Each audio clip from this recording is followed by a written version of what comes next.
Hello. Thank you for your continuous support, this means a lot to us. If you enjoy the stories we share, kindly subscribe to this channel.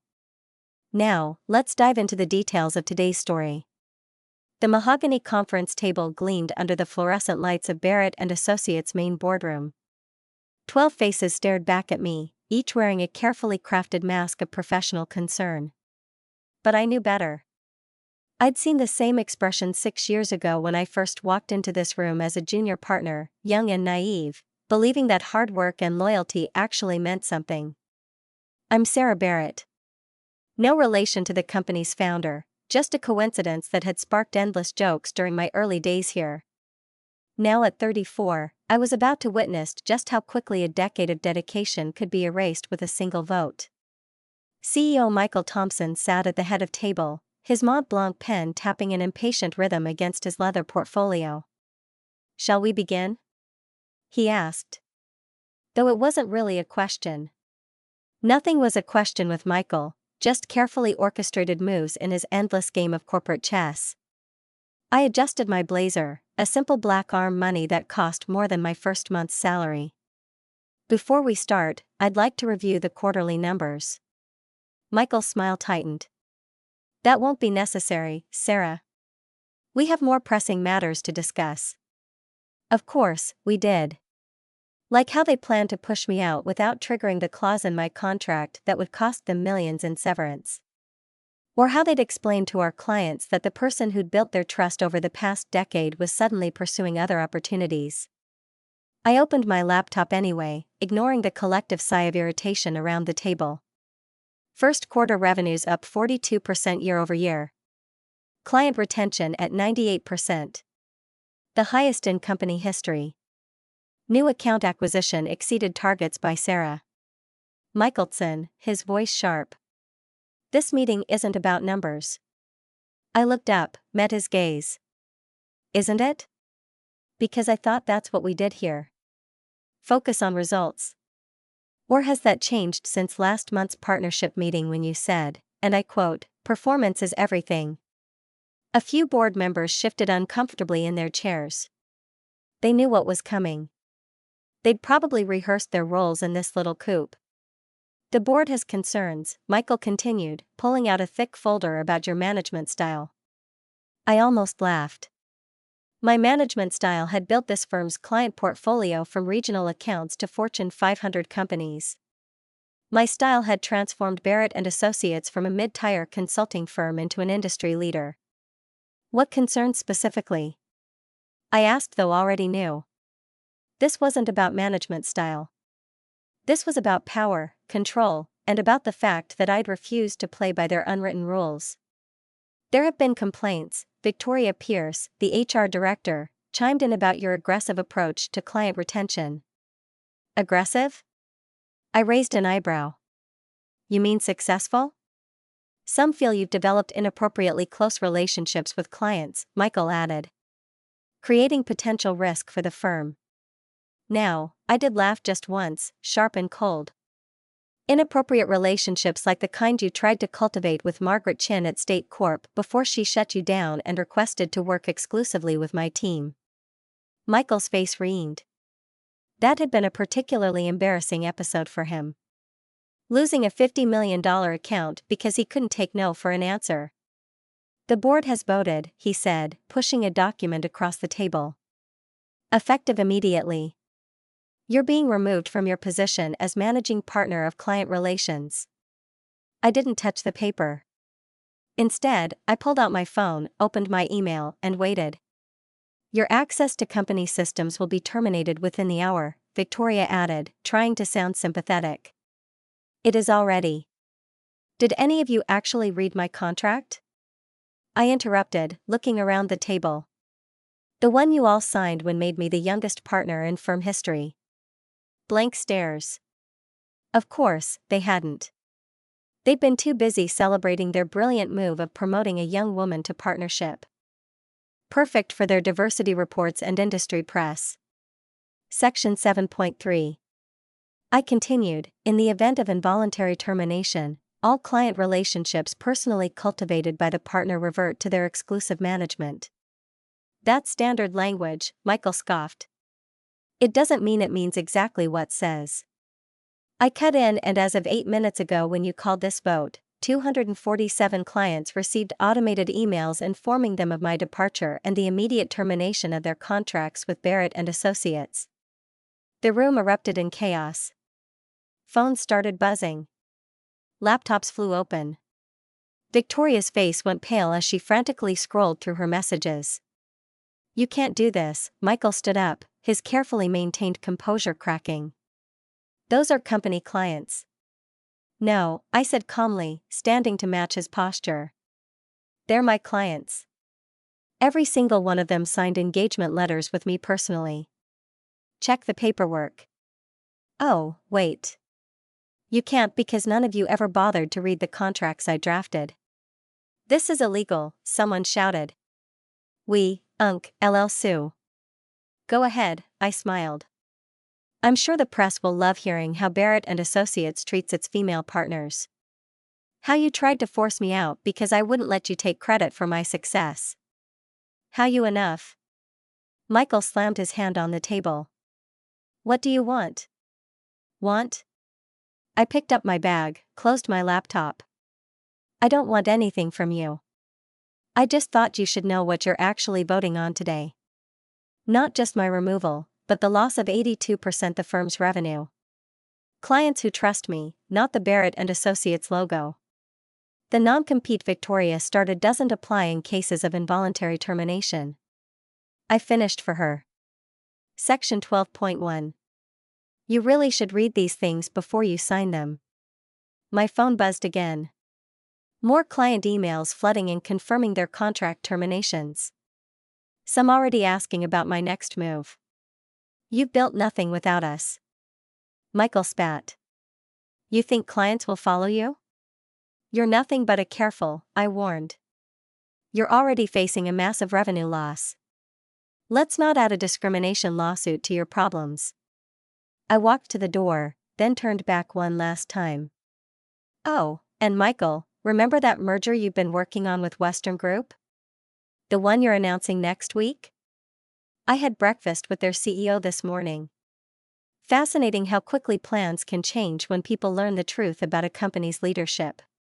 The blood drained from his face. The merger had been crown jewel, his guarantee of a corner office in the new combined firm. You wouldn't. I already did. Check your phone. The press release should be hitting any minute now. I left them there, surrounded by buzzing phones and panicked whispers. In the elevator, I finally let myself smile. Not because I'd won, though I had, but because for the first time in 10 years, I felt free. My real office wasn't in this building anyway.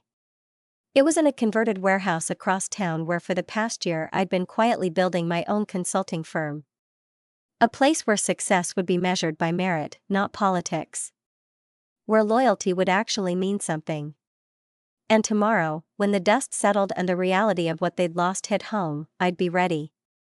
Ready to show them exactly what they'd thrown away. But first, I had some clients to call. The next morning dawned cold and bright, sunlight glinting off the steel and glass towers of downtown.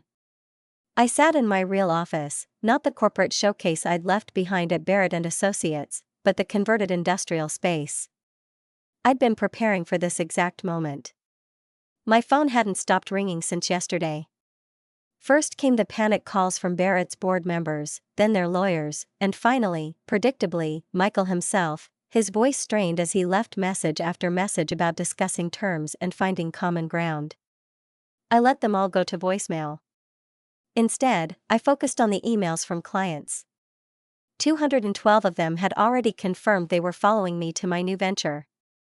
35 more wanted meetings to discuss terms. Only 3 had expressed hesitation, and those were the ones I'd always known were more aligned with Michael's old-school networking approach. The press is here. Maya, my new chief of operations, said from the doorway. She left Barrett and Associates 6 months ago. Officially for family reasons. In reality, she'd been helping me build this parallel organization from the ground up. I nodded, straightening my navy suit. Let's not keep them waiting.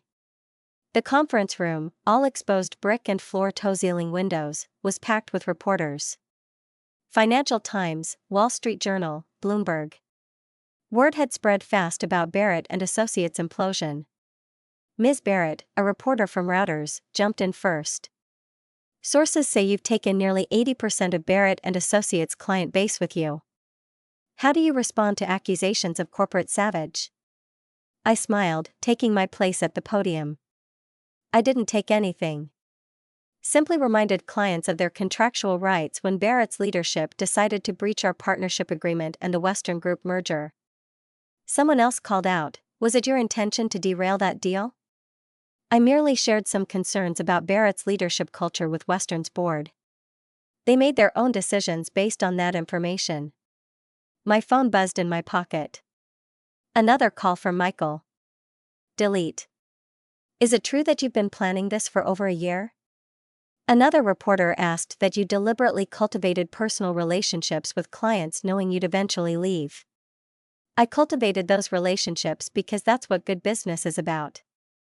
Trust, personal connection, and genuine commitment to clients' success. If Barrett's leadership saw that as a threat rather than an asset, well, I paused, letting the implications sink in. That says more about them than me. The questions continued for another hour. I answered each one carefully, never letting emotion crack my professional veneer, but inside I was smiling at how perfectly everything had fallen into place. After the press conference, I had back-to-back video calls with major clients. Most just wanted reassurance that their projects would continue smoothly under my new company, Adeline Consulting Group. Sarah Margaret Chin from State Corp said during our call, "I have to admit, I've been waiting for this. The way they treated you, it was only a matter of time." "You knew?" She laughed. "Everyone knew. We just wondered when you'd finally stop letting them take credit for your work." By early afternoon, the financial impact of my departure was becoming clear. Barrett and Associates stock had dropped 40% since opening. Trading was temporarily halted twice to prevent further freefall. Maya brought me the latest numbers. They've lost over $300 million in market value since yesterday. Board members are starting to jump ship. I was reviewing the data when my office door burst open. Michael Thompson stood there, face red, security rushing up behind him.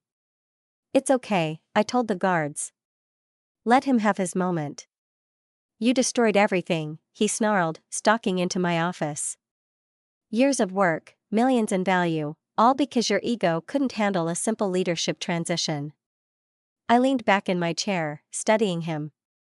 He looked older somehow, diminished without his expensive office and corporate backdrop. "Interesting perspective," I said calmly.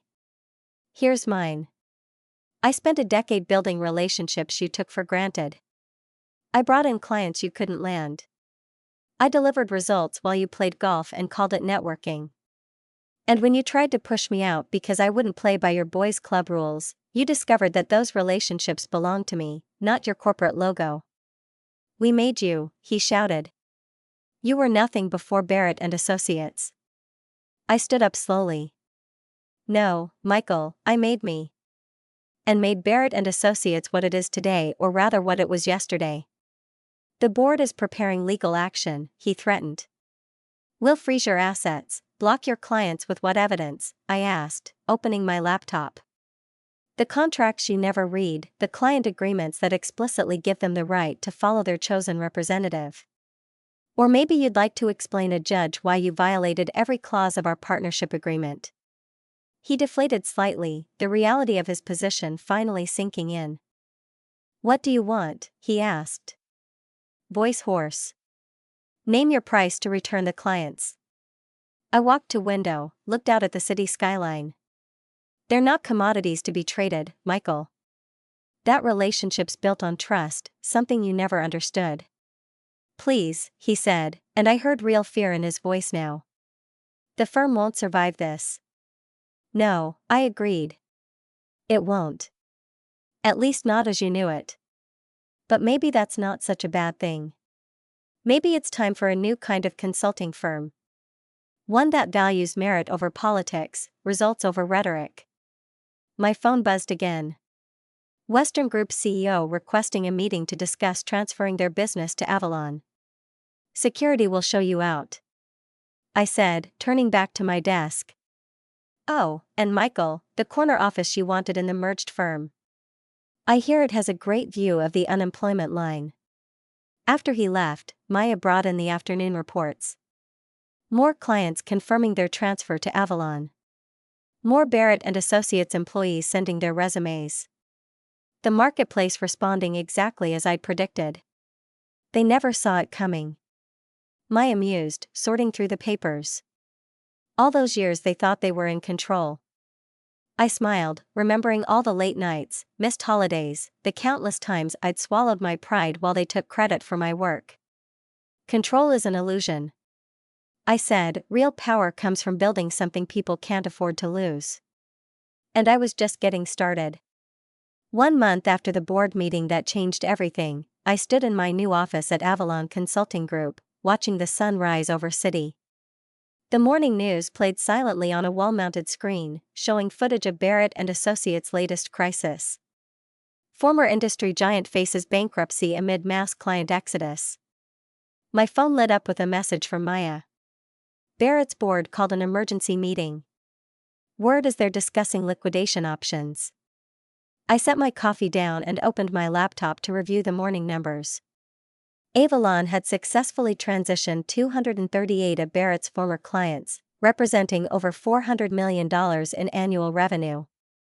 Our staff had grown from the initial team of 20 to 150. Many of them former Barrett employees who jumped ship once they saw which way the wind was blowing.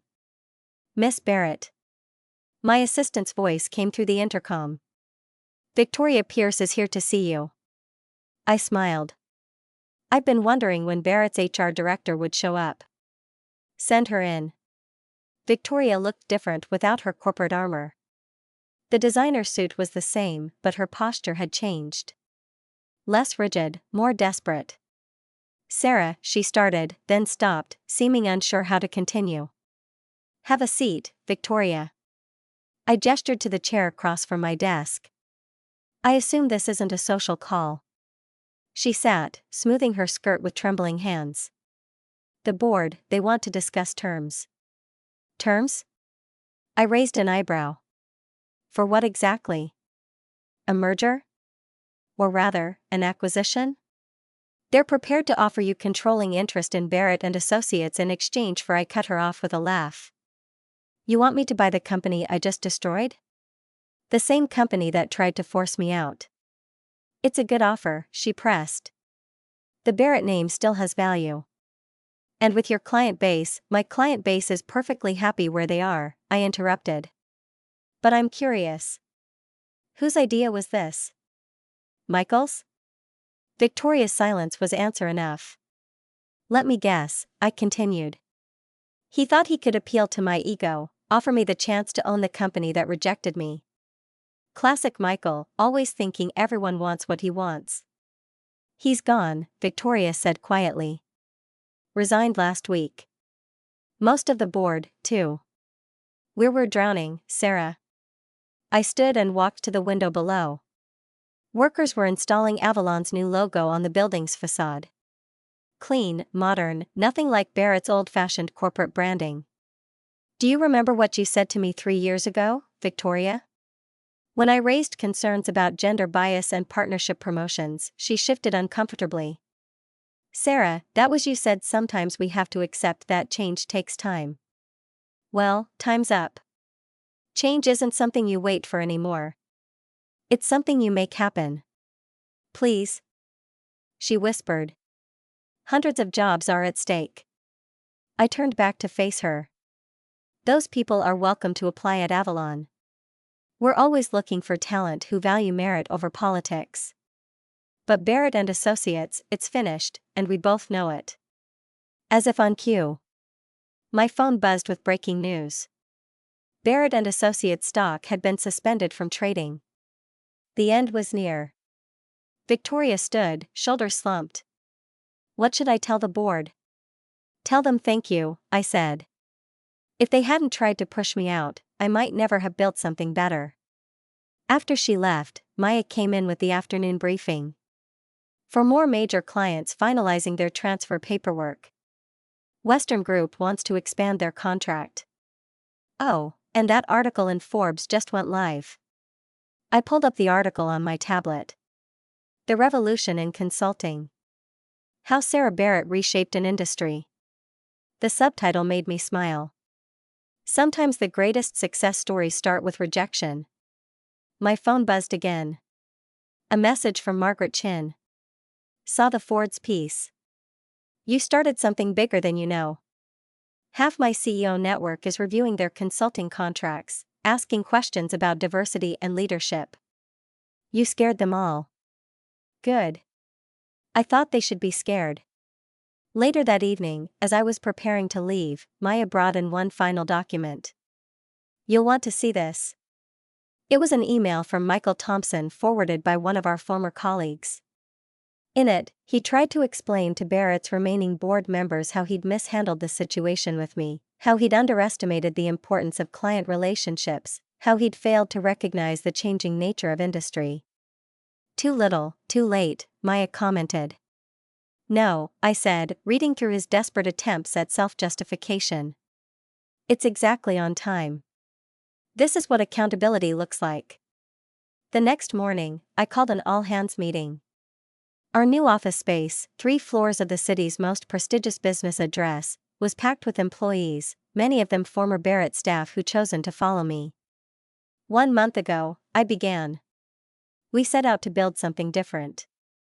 Not just a consulting firm, but a new way of doing business. Where talent matters more than tenure. Where relationships mean more than rankings. Where innovation isn't just a buzzword, but way of life. I paused, looking out at the faces before me. Young analysts who'd never have gotten a chance at Barrett. Experienced consultants who had been passed over for promotion because they didn't fit the traditional mold. All of them here because they believed in something better. Yesterday, Barrett and Associates announced their filing for Chapter 11 bankruptcy.